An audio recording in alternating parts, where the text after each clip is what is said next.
you've never come to an ASÉ show, if you've never seen any of the shows, go on ASÉWrestling.com. They're all there. You can watch them. You can go on the YouTube channel. Make sure you go to ASÉWrestling.com. Get the merch, please. The merch is pretty cool. And make sure that you're following along with the story from the first show to this one, because it is a continuous flow and it's wonderfully done. Sylvia sound the siren, get it pumped like Big Papa, break them off proper. Thugonomics, no doctor. Y'all don't put in work, but you talk enough, and the talk is tough. Who your favorite part? We'll chalk it up. Spit an apple in your face like Carlito, the cannon on. I get to twitching like Braun Breaker, the damage on. I can let the trigger go off and trade your boss, and then you dropping down the card, the price of a loss. You shut it down early, blessing. I'm more Monday Night Raw attrition. I go to 11. My thoughts are sinister. Go run to the minister. Okay. You ain't getting the push, better go get your gimmick up. I black out like the Ministry of Darkness. Cartridge hit your cartilage, you jonesing around until a steel chair hit your chest. You should be weird, cause I'm nice with the tables like Carolina X. It's lovely like Laveau, that if you ain't Beyond the Bell podcast, you gots to go, yeah. Beyond the Bell podcast, like, comment, subscribe, stop playing and hit that notification bell. Cheat. Hey, what's up, everybody? It's Beyond the Bell podcast. I'm Sylvia The Siren. And you know who this is. This is your boy Blackout Jones, a.k.a. the historian, also a.k.a. Mr. Baby. I hate everything about this. It's your girl, Lovely Laveau, the newest member of Beyond the Bell podcast, as well as the OG wrestling auntie, as well as the woo-woo-woo of squirt business. I am here doing my thing. How y'all feeling? We doing good. I'm good, feeling great. Yeah. She loves it. Hey. I'm so excited. We doing something very special today. We are recapping the ASÉ show that took place this past Sunday at the Blume Studio.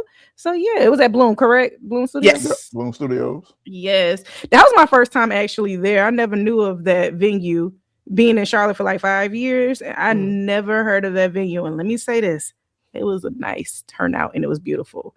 So yeah, so if about ASÉ, so Lovely, I want you to tell us a little bit of background about ASÉ, how long it's been, you know, a promotion, and just basically your affiliation with ASÉ. Sure. So ASÉ Wrestling was funded, curated, and created by Darius Lockhart. It is for Black, by Black, funded by Black, for everyone to enjoy.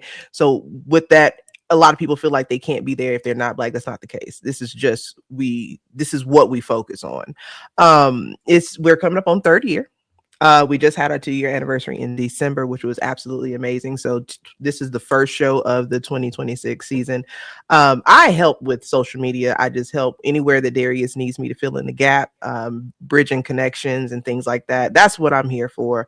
I like to play the background. So everything is about the show. Everything is about the promotion. Everything is about these wrestlers, because people forget that North Carolina is a wrestling mecca. So we like to showcase and highlight so many different Black talents in the area, and bringing in some other folks from around. So it's a great family occasion. Sometimes we get a little dirty, but you know, it's all in good fun. Yes, I had so much fun. This was actually my first show, and baby, just watching the talent, I just could not get my eyes off of the ring. Like, the talent was just insane. Just the storyline, like, I just was engaged the whole time. So yeah, thank you for putting me on, because like, yes, I'm definitely going to go to some more shows, because I had a ball.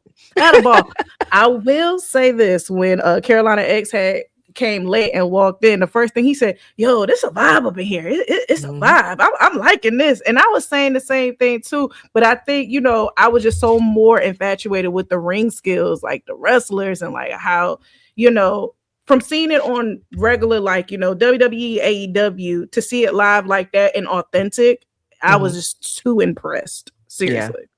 I was so impressed. But yeah, they can put me on, sis, because I really had a time. And then we had the lovely Mark Henry. Oh man. Uncle Mark. We had sexual chocolate in the building, guys.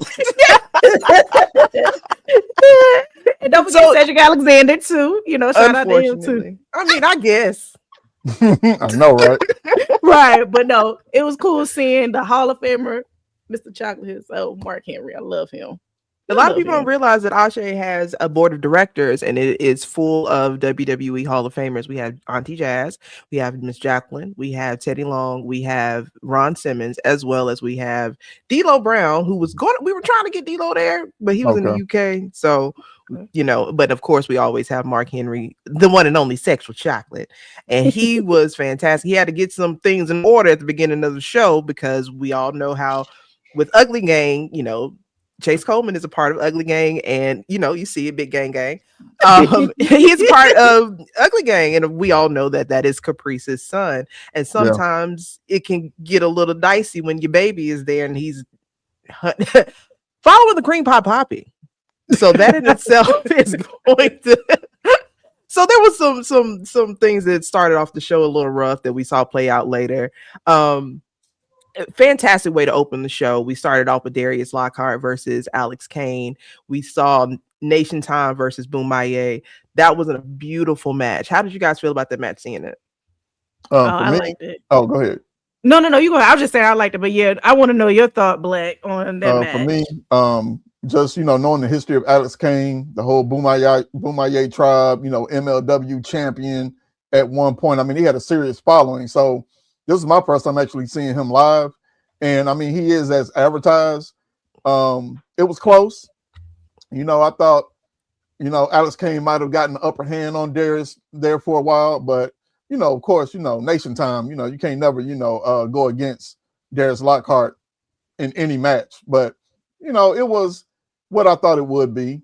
Two great wrestlers going at it, giving their best, giving their all. And for me, it was a great match all the way through. Amazing match. It was actually very poetic because these are two men, two Libras that have the same message, same focal point in their careers to be able to not only wrestle here in such a prominent Black promotion, but to have such a beautifully told and showcased match. It was beautiful to watch. It was technical. It was hard hitting. It was just good. I want that again. Yeah. I need part 2. Definitely part 2. I want to ask, it was a bunch of matches. I want to know which match was your favorite match of the night.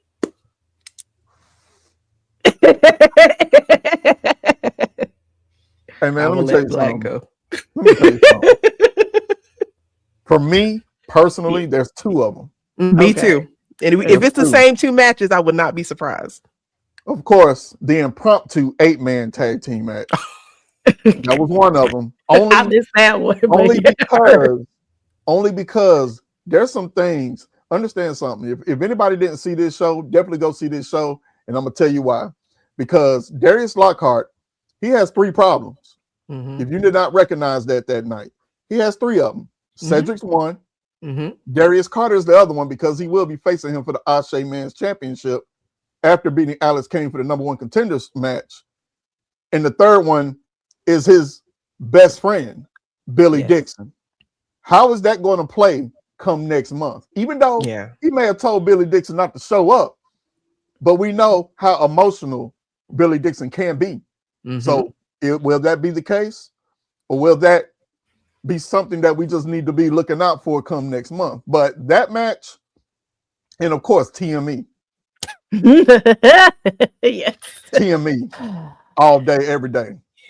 I'm sorry. That's just my. Those some killers right there. I'm not going to lie. I gotta pick your brain, Lovely, about TME.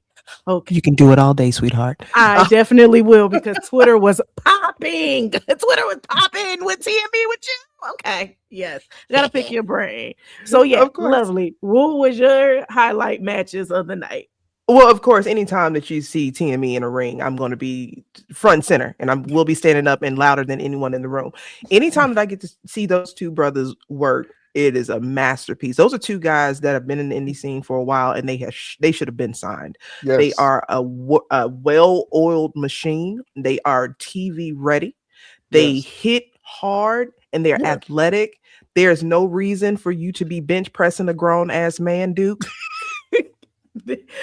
And there's no reason for Gannon to be that big and doing moonsaults. You know, they are a perfect team. And I do have to give shout out to Top Shooters too, because a lot of people counted them out thinking, you know, they were younger guys, they're smaller guys. How are they going to go against these monsters? They held their own and they really gave TME something to fight for. And I do not want to count them out at all. So shout out to you guys, because I thought that was it for y'all. I didn't think you was going to make it. But y'all showed up. And of course, the second match is Jocelyn Navarro and Isaiah Bronner versus Sugarfoot. Okay, I need y'all to understand how much fun that match was, because we didn't know who Suge's opponent was going to be. We saw Alexis rallying for different people to help him, was asking, hey, choose me, I can help you. He didn't really take her seriously, but they ended up coming out on top, having an amazingly fun match, and they did so well together. I would love to see Sugarfoot travel, go everywhere representing ASÉ as a team, because they were amazing. Yeah, they were. I thought that was a fun match to watch. I thought the technique from both tag matches was really, really good, and that was like really fun to watch. For sure. I really enjoyed that match. I'm gonna say the same with y'all TME match with we kept calling them YNs because I didn't really know the name of that group. My Top Shooters. Yes, but I have to say they had some heart. They had some heart. They was getting up after every little chop here, chop there. They did not back down, and very great like skill sets that they had too. But Duke and his tag partner, I gotta say this, they very tall, very big, and I kept asking Blackout when we were sitting down. I said, so who's the ones that you said that should be signed? You know what I'm saying, that is going to be signed? And he was like, that's them. I was like, wow. You get it. I get it. And I agree 100% that they have definitely, they're next up. Yeah. That's a tag team that the first moment I saw them, I said, hold on. Why are we not talking about these brothers? And from that day, I have been TME, and everyone who knows me knows this. I compare them to, if you have Harlem Heat and the Brothers of Destruction in one tag team, that's TME. And I love watching them work, you know, for different reasons, and I don't think that's any of y'all's business. We gotta know though. They're just beautiful. Because Twitter told it all. So for me though, being, you know, the age that I am, that y'all know about, they remind me of the Skyscrapers. I can see that from back in the day, and I'm talking about Danny Spivey and Sid Vicious. I can see that version, not the Mark Calloway and Dan Spivey, because that didn't really last long. Those two, Sid Vicious, Danny Spivey, that's who they remind me of. And I remember the first time I saw them was at the first ever ASÉ show. And I was versus the Infantry. I was like, man, who these dudes? Like, where they come from? And it's so funny because I saw Lovely in that corner. She ain't lying. She like this. But yeah, they are legit. They're great. They are amazing. I love tag team wrestling. So anytime you give me a well-oiled tag team that they don't have to speak to each other, they just feel each other, and it's a flow, and it's perfectly orchestrated. It's beautiful to see that. And if you do not know who TME is, Duke Davis, Gannon Jones Jr., check him out. Duke Davis just won for the second time the IWC World Heavyweight Championship over in IWC. He is the first Black heavyweight champion that they have, and he's won it twice now. So shout out to Duke Davis. Oh, that's amazing. Oh, yeah. They definitely got a stellar future. And hopefully we could see them soon getting signed, because they definitely are TV ready for sure. These brands better wake up. But get with it. But I noticed that, like, with Mark Henry being in the building, he was co-signing pretty much all the wrestlers on his IG. And it was just good to see that, how much like he was just co-signing each talent. And I loved every part of that. Now, back to the intergender tag match, I had enjoyed that the most. I'm gonna say this because I haven't seen an intergender tag match in so long, because AEW doesn't have it no more, and like WWE, they don't really do it no more. And just watching that, just seeing how like the collaboration with, you know, the couples doing their thing, I felt like I was just watching like WWE intergender matches, and it was just so excited to watch, like the moonsaults, like the jumping off, beating up the men. Yeah, it was really dope. I do want to touch base on the ASÉ Women's Championship match. Yes, we Whoa. had our wonderful champion Charity King versus the Kick Demon Janai Kai, and that was Janai's debut at ASÉ. And if you have never seen Janai before, watch that girl feet, because it's gonna come out of nowhere and it's gonna tear you up. Okay. Yes, she is incredible. Yeah. How'd you like seeing that in person? Was that your first time seeing both of them? Yes, that was my first time seeing both of them, Charity King and Janai. That was my first time seeing them. I was not familiar with them, but I'm familiar with them now because, baby, let's talk about Charity King. Yes. Powerhouse, the definition of powerhouse. I love her entrance music too. I definitely love her entrance music, and the technique for her to be a powerhouse. I just saw so much great technique. And Janai, if I'm saying her name right, woo, I would not want to get kicked in the face by her. Imagine toes just coming at you, because she ain't got on no shoes. It's your toes. Just 3 toes at your face. Yo, it was monster. I was like, yo. And like when she kept hitting Charity in the back of her leg, I was like, dang. And Charity was just like, now look. That one time she got kicked in the back of the leg, I think Charity took that a little personal because she elbowed the hell out of him. She's like, wait a minute, hold on. Now wait a minute now. Them toes sting. I don't like that. Yeah, I definitely wouldn't want to take that. I probably would break a bone in my back from one of those chops. Like seriously. But I had loved the storytelling of the match, and I love the fact of how, you know, Charity the most was just not giving up. Like she had a point where, you know, she had to do a lot of offense and defense when it came to the situation. But soon as like she got back up towards the end, and when she got that last chop from Janai, it was over with. So yeah. I think that was, I love women's wrestling. So like just seeing that and on a space like that, I was like, yeah, I'm excited. We have to give credit to especially the women of ASÉ. We have some hosses at this promotion. You have Jocelyn Navarro, who is nothing to play around with. She be throwing around Calvin Tankman. Okay. And then we have, of course, Savannah Evans. We have Charity King, our champion. She might be this tall, but she is a hoss of hosses, and I'm so glad that she got that public acknowledgement from Mark Henry, because stuff like that really helps to build the morale and the confidence of these people who sometimes second guess themselves. So seeing her get the love that she's getting, on top of now being a double champion, she's a champion now at New Texas. So shout out to Charity King. I'm so proud of her. Oh, that's amazing. So I don't know her background, but when did she start like in the wrestling business? Like when did she start as far as being on the indie scene?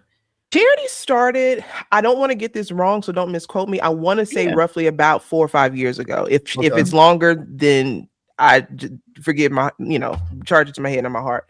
I remember when she first started, I was like, okay, I love hosses. And then she tagged with Danny B, and they were the King Bees. And they were one hell of a tag team together. They were running up and down the Southeast coast. They were killing it. Danny decided to step away from wrestling for a while, which is understandably so. Sometimes it can take a lot out of you. And Charity fought with whether or not she wanted to continue for the longest. And there were so many people that rallied behind her, let her know, this is what you do. I understand the loss of your tag partner, stepping away, but don't give up. Keep going. Don't second guess yourself. And now she's a double champion. So just seeing her growth over the past few years has been fantastic to watch. So now to see everyone else see what we've always saw in her, it's great. That's amazing. Blackout, I want to hear from you a little bit about the women's champ match. How did you feel? And like, what was one of the surprising parts of the match that that you didn't expect to like take place? I mean, it wasn't nothing really unexpected. I know both of those, those ladies. I watched Charity King really ever since ASÉ, when she was, with her, tag team partner. They were NWA tag team champions. So she always came with that, that grit, that powerhouse, that, like, yeah, I'm here. What you gonna do about it? Attitude. And then as far as Janai Kai, I've been knowing her with because I followed a group in Major League Wrestling called Contra. So she was part of that crew. So I've always watched her in MLW because she was a champion there as well. So I already knew what it was going to be. I knew it was going to be hard hitting. I knew it was going to be a no nonsense type of match. You know, I wasn't too surprised that Janai had the upper hand there for a minute because I know what she brings to the table. So that wasn't surprising to me.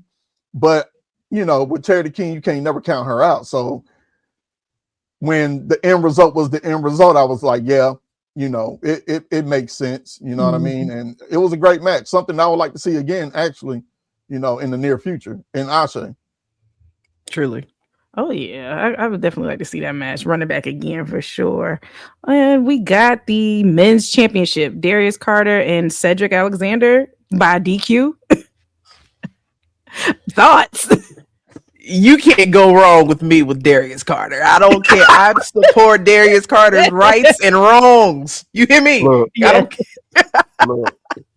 Hey man, let me tell you something. We did an interview with him a while back. And if you ain't watched that interview that we did with him, it was chaos. Yes.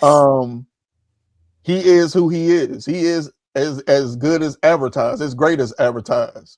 Now, when I did the interview with him, he was in my face. I handled it well. There was some spit flying a little bit, and I was like, wait a minute, hold up, Tommy. You know what I mean? But you know, I had to hold my composure because you know it's business. Right. I love everything about him, to be honest. I love his presentation. I love his promo skills. They're top notch. I'm surprised he ain't been signed anywhere. Should have been somewhere a long time ago. Should have been. His whole aura is just magnificent, and he is a true heel. If there's a heel out there that you want to hate, go watch Darius Carter. Go to one of his matches. Just see how much he can touch your soul just by looking at you. Because remember, Lovely, I think you was at that event where one of the fans slapped him up. Yes. Yeah. You know I was there and I was like, dude. Yeah. And I'm right next to when she slapped him up, and I'm like, you gotta be kidding me. That's how great he is. So the match itself. Oh, go ahead. No, I'm sorry, baby. Darius Carter gives you that heat that Roddy Piper used to get when he had to worry about people stabbing him at the end of the show. That's it. And some of the greatest moments of ASÉ, not saying there haven't been other great moments, but some of the greatest moments and most controversial moments have happened under his watch.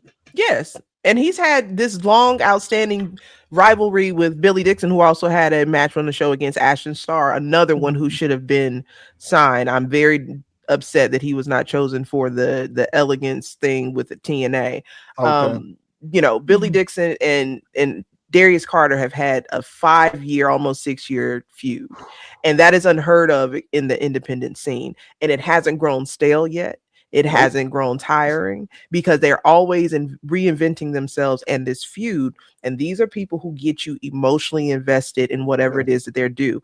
Billy Dixon is one who can pull on your heartstrings because you want the underdog to win, and you see the fight, you see the try, you see the obstacles that Billy Dixon goes through and is up against. So you want him to win so desperately, but you're going against somebody who is absolutely a menace in Darius Carter. So this is something that it draws you in. So when you have him wrestling Cedric Alexander, who is the hometown boy, this is his home, you know? Yeah. And it's hard to hate Darius to the point you want him to lose, but he's going against, it was Darius Prime versus Prime Alexander. So it was Prime and Prime. So we just watching masters at work, and then it just went into pure chaos. And then we ended up having an 8-man tag where we saw Yaya, we saw Fast as Hell Ian Maxwell, we saw Dante Khalifa, the Dante Khalifa. and Mr. Rembrandt came out, and it just turned into chaos. But this is what you get at an ASÉ show. You're not just getting wrestling for the sake of wrestling. You are getting story. You are getting a carryover from the last match. What happened from this match? You're getting something to be invested in, and that's what makes ASÉ so special. It's stuff like that. It's amazing. Yeah, so tell me about the 8-man tag. I had missed that one because we had just left right before that.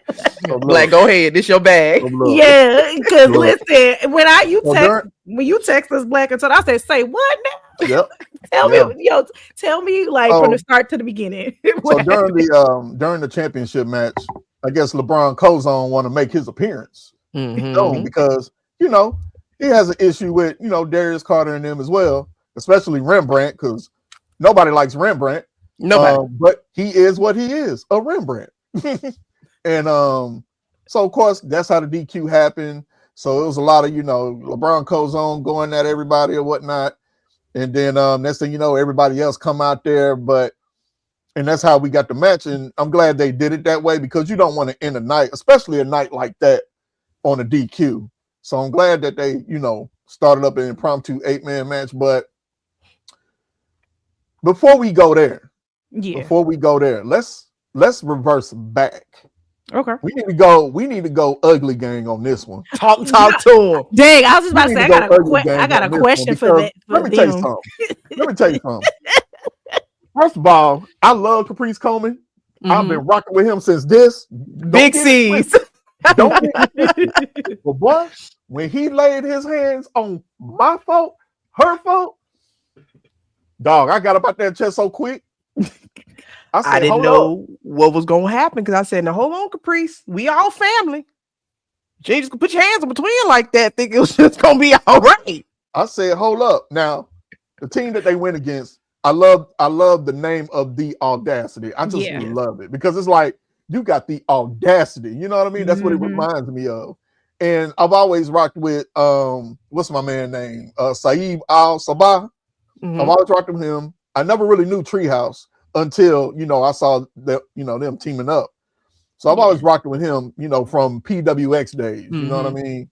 So I knew the background, I knew the backstory in regards to those two tag teams. I know about the crown missing and who stole what, you know what I mean? But if anybody was there and they was paying attention, you kind of know who had it. You know what I mean?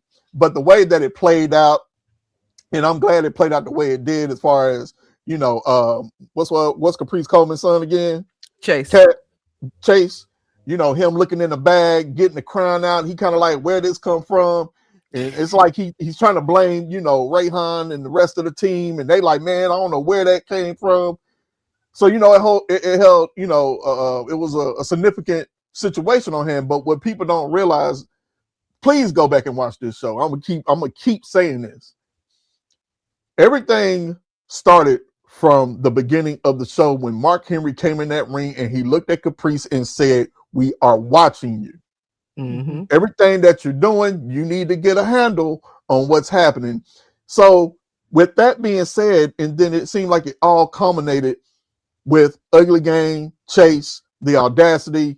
All of a sudden, Caprice loses his cool, because of course that's your baby boy, and you don't want nobody jacking up your baby boy. Yeah. So when he came out there and he laid them hands on Rayhan, it plays into, hey man, you need to get control of the situation, and you lost control of the situation. Now, what happens with him? That's why I love ASÉ, because you literally have about 4 or 5 storylines that came out that night. Yeah. We don't even know if we have a commissioner right now. We have no idea what Caprice Coleman's standing is with ASÉ at this moment, because he could not control his emotions when it comes to his son, rightfully so. Yeah. But this is something that's why I ride for this so hard, is because this is something you get invested in, because you want to see how this plays out, and for it to play out with now Caprice, the one who holds it all together, is almost on the outskirts. We don't even know if he's commissioner anymore at this point. You can't get that anywhere else, not on the indie scene. Why y'all not watching? Definitely. I'm invested now. With me being new to ASÉ and just learning, I was just too invested, just because of the vibe and just like how the storytelling, it just was very organic. So what do you think is going to happen with the Audacity and the Usually Gang? If I'm saying the name right, Ugly Gang. What do you think is going to happen? Because one of my questions was that, do you feel like Ugly Gang silenced them As far as like where they stand. You can never silence the audacity because they Yeah. have just that, the audacity to keep coming back. Yeah. So I don't think that they've silenced them yet. I think that if they're smart, they would use this dysfunction that we've seen now with in Ugly Gang and now with Caprice, use that as a weak spot for. And this is not me trying to tell y'all what to do against Ugly Gang because y'all know I'm gang gang. But Yeah. if I was, if it were me, this is an opportunity for you. They're in disarray. You can strike while the iron is hot right now because Zay and Jordan, they're just here for the wrestles. So this is now their leader, Rayhan, is getting slapped up by the commissioner. Yeah. So this is something that take advantage of this moment. Yeah. That's what I would do. But don't nobody listen to me. Like you can run this story, at least you can run this for some months. I hope that it turns out that maybe our commissioner gets his hands dirty now that you may not be commissioner anymore. What is Caprice going to do? Is Caprice going to lace up the boots and take matters into his own hands? Is he going to try to fight to get his spot back as commissioner? Now you have these questions because we forget that's still the ageless wonder. Caprice Coleman is still him. Yeah. He can still go with the best of them. So I'm interested to see where he goes with this. Yeah. The man still looked like he looked 15 years ago. So man was jumping out of airplanes on his birthday. This is crazy. Yeah. But I think it's going to be interesting. A lot of things are going to be interesting, especially for next month. You don't know what to expect. Very interested in, of course, the Darius is going at it once again for the championship. Like I, stated earlier, there's so many things that can happen in that match. I don't think it will be a one-on-one, but I expect some tomfoolery, shenanigans, and for all, yeah. I'm not going to talk any more about it because I don't think that scenario would play out, but it's a possibility. Oh, you don't want to give your prediction? And that will shock ASÉ to its core. I feel like if Billy Dixon, Darius Carter team up and go against Darius Lockhart. God. Because you have to remember, Darius Carter has been our champion for a whole year. So he's held this title. He's had ASÉ in his grips this entire year. Everyone's been in shambles because of Darius Carter. Yes. So now that Darius Lockhart has had to tell his best friend, hey, I don't need you. I don't want you here. Don't show up. I got this because you're causing more trouble than helping. I wonder how that will play on the emotion of Billy Dixon, because as we stated before, he is emotional. We've seen it time and time again, but I don't believe that that's his weakness. I believe that that's his biggest strength, is to utilize those emotions, that pain, that fight that he has to really dominate. And I'm interested to see, is he going to be able to control his emotions against being betrayed by his best friend that way? But where Darius made the mistake, and I'm talking about Lockhart, he said one word. He said, you're selfish. Selfish. And that's what it was. Yep. That's what it was. Anything else? Billy probably cool with it. But man, you telling me I'm selfish? Hold up, Sean. I might have to put my hands on you. Yeah, hold up. I wanted to talk about the crowd. Yeah, that was a really great turnout. I gotta say that was a really, really great turnout. The DJ was really good. When we walked up in there, he was playing all the old school music and all that stuff. It was sincerely a vibe for sure. And yeah, well, definitely a family reunion for wrestling. That's what it is. It is a family reunion 100%. ASÉ is not just a wrestling promotion. ASÉ is an experience. There's the Patreon. There is, bringing back ASÉ TV. We try to have, I do believe he's going to try to bring back the live performances and things, because he wants to highlight people from the city, from the area. So you have that energy already in there and people feel comfortable. You feel like this is for you. This is for your people. You can bring people to see it for the first time. You're seeing new people you've never seen. Sylvia's never seen half of these people, if any of them.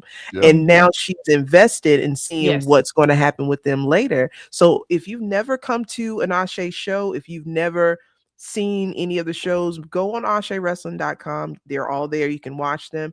You can go on the YouTube channel. Make sure you go to ASÉWrestling.com. Get the merch, please. The merch is pretty cool. And make sure that you're following along with the story from the first show to this one, because it is a continuous flow and it's wonderfully done. But come out to Charlotte. The next show, I cannot remember if we've announced the next show, but we'll let you guys know.